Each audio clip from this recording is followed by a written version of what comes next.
Hi everyone, my name is Houlin, the second author. I'm here to share our recent work of understanding and countering Wi-Fi security threats at scale. Along the way, I'd like to show you the problems we encountered, methodology for threat detection, analysis results, and practical countermeasures that have yielded real-world impacts. Now, let's first get into our problems. As an essential infrastructure of today's mobile ecosystem, Wi-Fi carries over 75% of the last-mile mobile internet traffic. Naturally, this pervasiveness has attracted a plethora of security threats, including traffic eavesdropping, phishing, and cryptojacking. To these ends, adversaries may compromise existing APs or deploy their own malicious APs. As a result, Wi-Fi-based attacks have become nationwide security threats, affecting hundreds of millions of end users. To comprehensively understand nationwide Wi-Fi threats, we take a unique opportunity to collaborate with Wi-Fi Manager, a crowdsourcing-based Wi-Fi management service used by around 800 million Android devices across more than 200 countries and regions. Each user device then serves as a tester for a given Wi-Fi AP. With this massive-scale cross-sourcing platform, we built a Wi-Fi security checking system called Wi-Fi Security Checker inside Wi-Fi Manager to achieve our goal. When designing Wi-Fi Security Checker for heterogeneous mobile devices, we face three major challenges. First, Wi-Fi Security Checker has no root privilege access, as Wi-Fi Manager is a normal user space app. Second, we need to achieve a good detection coverage while maintaining high precision for an in-depth understanding of the problem. Third, we cannot resort to long-term monitoring, as it incurs excessive resource consumption and privacy concerns. To address the problems, our idea is a two-stage pipeline, which first efficiently captures suspicious events, and then scrutinizes them to remove false positives, thus ensuring a high detection accuracy and a low resource footprint. Given our limited privilege, our threat model focuses on attacks mainly occurring at upper layers, including ARP and DHCP spoofing in LAN and TCP DNS hijacking in WAN. For LAN spoofing attacks, we devise cross-connection gateway consistency detection, given that spoofing attacks are mostly used for disguising a malicious gateway as a true one. To this end, we broadcast ARP requests in the LAN to retrieve LAN info and configurations, such as the gateway IP and the MAC address. Such information is then used to run consistency checking with recorded cross-connection or historic information to detect spoofing attacks. The consistency checking can help us rule out the various false positives that traditional methods may fall into. For one-side hijacking attacks, we propose cross-layer decoy-based detection. It starts with a transport layer detection that quickly determines the suspicious APs in terms of TCP and DNS hijacking.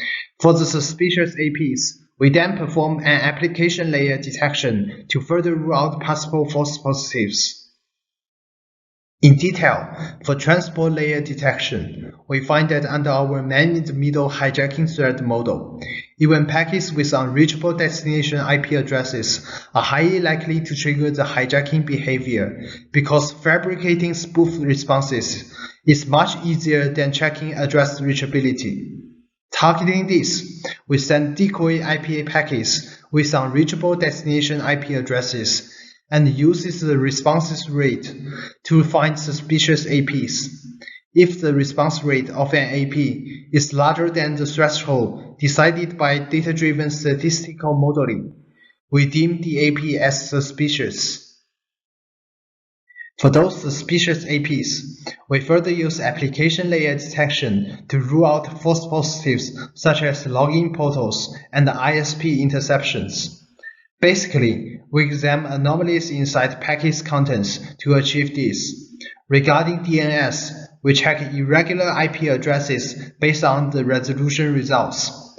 For TCP, we request a crafted web page hosted on our server and check possible modifications on its contents and our planted fingerprints to determine whether there are hijacking attacks. We implement Wi-Fi Security Checker as an optional function in Wi-Fi Manager, where users can opt in by clicking on the security checking button. As a result, during the 6-month measurement from October 2018 to April 2019, we recorded a total of 14 million opt-in users and 19 million Wi-Fi APs, distributed in 178 countries. The vast majority are located in China, where Wi-Fi Manager's major users come from. With this dataset, we have multifold findings regarding the prevalence, use techniques, malicious behaviors, and fundamental motives of Wi-Fi-based attacks.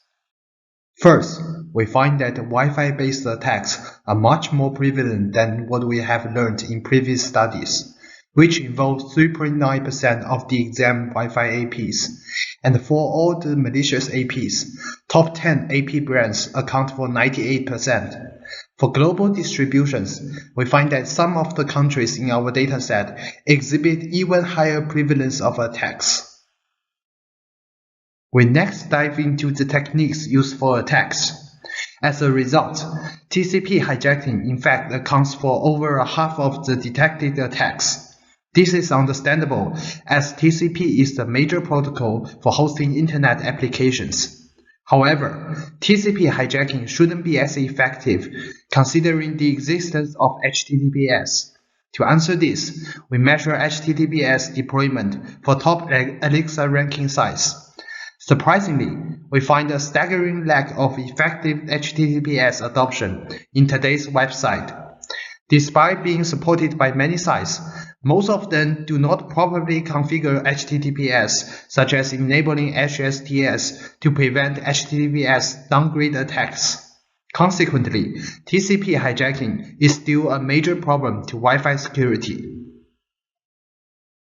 In LAN, we noticed that DHCP spoofing, a previously hypothetical type of attack, in fact does exist in the real world.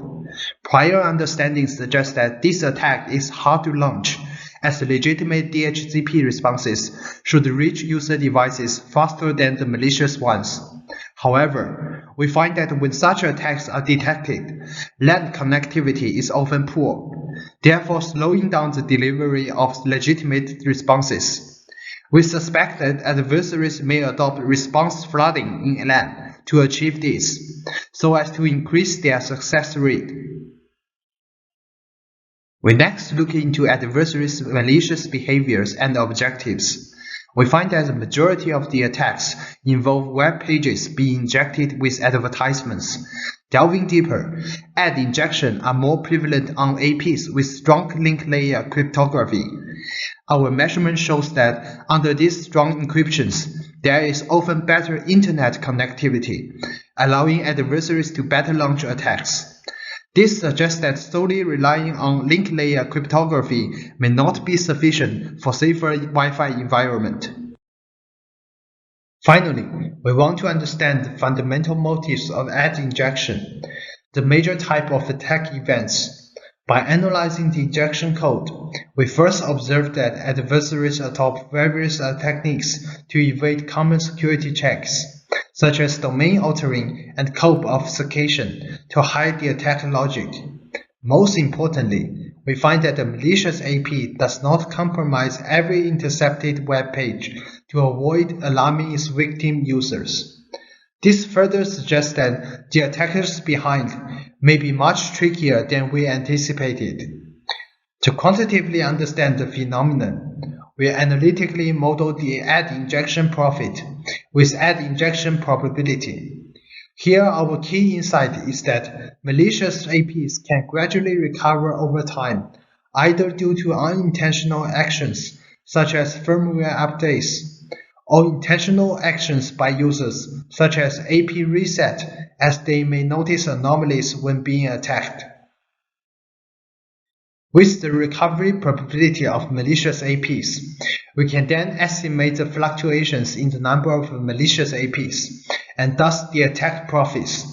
As shown here, we find that the estimated profit is maximized when the probability of ad injection is 0.15. Fascinatingly, the actual average injection probability is 0.17, which is very close to the theoretical optimal. This indicates that most adversaries carry out ad injection attacks in a rather mature manner through rate throttling, which can not only prevent users from easily noticing them, but also maximize their profits. The high consistency between our analytical results and the attackers' real-world practices suggests these attackers are both judicious and rational, revealing a rather mature ecosystem.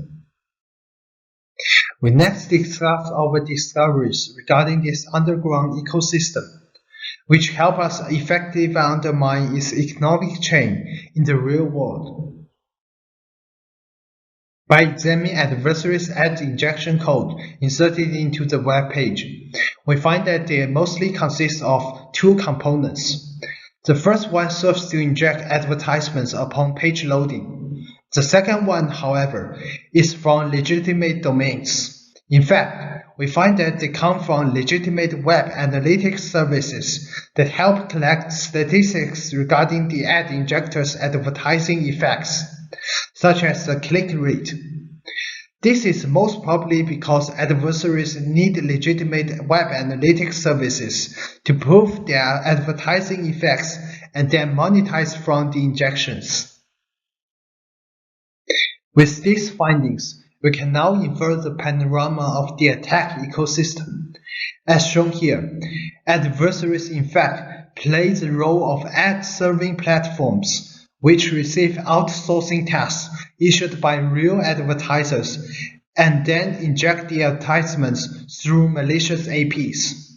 The injected code contains that of a web analytics service for helping prove the advertisement's advertising effects. As a consequence of this structure of an economic chain, adversaries in fact heavily rely on the web analytics platforms for monetization. This poses a major bottleneck of the attack ecosystem, as the analytics platforms are legitimate. We thus take the opportunity to proactively counter Wi-Fi attacks by reporting our findings to the 4 identified analytics platforms. As a result, Baidu Analytics stopped serving 67% of the reported ad links, leading to 49.7% of decrease of ad injections as of August 2020. Also, we report our identified illegal ad campaigns to mainstream ad blockers and observe real-world effects as well. For example, a major adversary that accounts for 8.7% of all the ads has been included in the blacklist of AdBlock Plus, a popular browser plugin for ad blocking. To conclude the talk, I summarize our contributions in this work as follows. We conduct the first large-scale measurement study of Wi-Fi security threats of 19 million APs based on 14 million user devices, using a lightweight user-space Wi-Fi threat detection system called Wi-Fi Security Checker. We comprehensively analyze Wi-Fi attacks in the wild and review the attack ecosystem. Most importantly, we locate a major bottleneck of the underground economy and leverage it to counter ad injections at the national scale. That's all. Thank you.